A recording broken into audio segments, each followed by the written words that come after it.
Sports talk with আশিকে সকলকে স্বাগত জানাচ্ছি।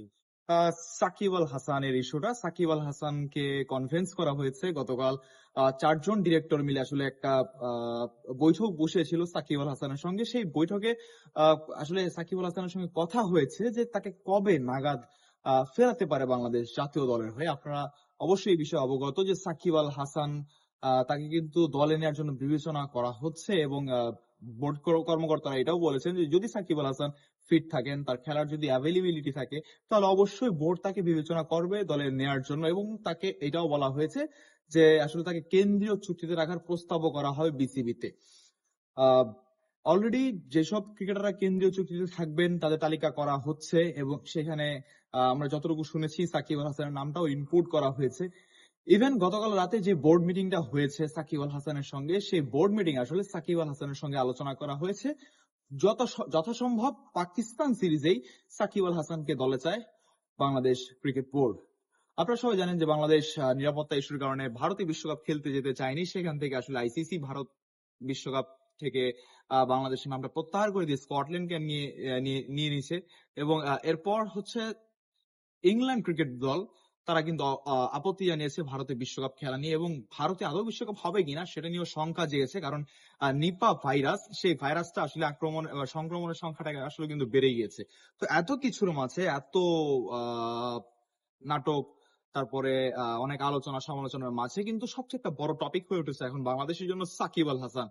এই সাকিব আল হাসান যখন ঠিক 1 থেকে 1.5 বছর আগে বাংলাদেশে আসার জন্য, বাংলাদেশের হয়ে খেলার জন্য তিনি চেষ্টা করছিলেন, ঠিক তখন কিন্তু সাকিবকে ফিরতে দেওয়া হয়নি বাংলাদেশে। তিনি সর্বশেষ খেলেছিলেন নাগপুরে ভারতের এগেইনস্টে। এরপর সাকিবকে বলা হয়েছে ঠিক আছে আপনি দেশে আসেন, আপনাকে গ্রিন সিগন্যাল দেওয়া হলো। সাকিব যখন দুবাইতে আসলেন, বাংলাদেশের প্লেনে উঠবেন, তখন কিন্তু আসলে সাকিবকে ফোন দিয়ে বলা হয়েছে যে আপনাকে নিরাপত্তা দেওয়া হবে না বা আমরা আপনাকে নিরাপত্তা দিতে পারবো না ওই রকম ভাবে।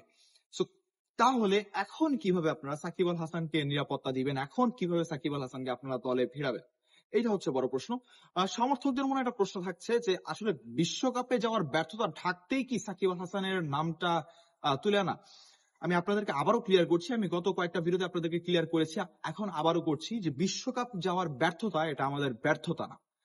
বিশ্বকাপে না যেতে চাওয়াটা সেটা আমাদের একটা স্ট্যান্ড ছিল এবং আমরা আমাদের এই নীতিতেই আমরা অনড় ছিলাম, সিদ্ধান্তে অনড় ছিলাম।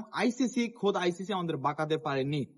আইসিসি আমাদের চাইলেই ভেন্যু পরিবর্তন করে দিতে পারতো। আমাদের যে প্রতিপক্ষগুলো আছে তাদের কিন্তু সেম জিনিসটাই করতে হতো। যেহেতু পাকিস্তান খেলছে হাইব্রিড পদ্ধতিতে, ভারত এর আগেও খেলেছে হাইব্রিড পদ্ধতিতে, তাহলে আমার মনে হয় না যে বাংলাদেশের বেলায় কোনো সমস্যা ছিল। শ্রীলঙ্কা গতকালকে বলেছে যে ভারত, বাংলাদেশ, পাকিস্তান আমাদের বন্ধু রাষ্ট্র, তারা যদি চায় তাদের জন্য বিশ্বকাপের অথবা যে কোনো টুর্নামেন্ট আয়োজন করতে আমরা রাজি। তাহলে কেন আপনারা যে আইসিসির বোর্ড মিটিং এ বাংলাদেশের পক্ষে ভোটটা দিলেন না, সেটা হচ্ছে আমার প্রশ্ন।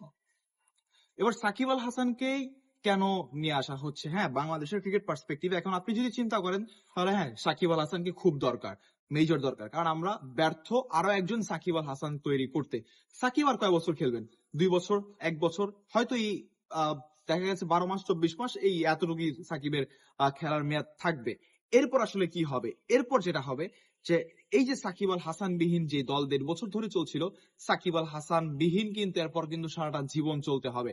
সো সাকিব আল হাসান কোনো বাংলাদেশের কোনো শাক দিয়ে মাছ ঢাকার মতো একটা ইস্যু না। আর ব্যর্থতা ঢাকার জন্য সাকিব আল হাসানকে নেওয়া হয়নি। সাকিব আল হাসানকে বাংলাদেশের ক্রিকেটের জন্য প্রয়োজন, সেই কারণে সাকিব আল হাসানকে এখন নেওয়া হচ্ছে।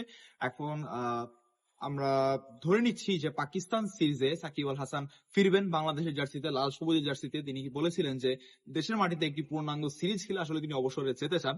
সো বিসিবি এই জিনিসটা মাথায় রেখে হয়তো সাকিব আল হাসানের মতো একজন লেজেন্ডারি ক্রিকেটারকে আবারও ফেরত আনতে চাচ্ছেন।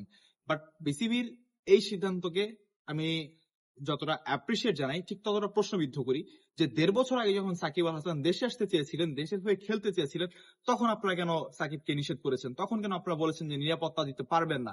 এখন তাহলে আপনারা কিভাবে নিরাপত্তা দিবেন? প্রশ্নটা তোলা রইল। কমেন্ট বক্সে এর উত্তরটা অবশ্যই আপনারা দিয়ে যাবেন। ধন্যবাদ।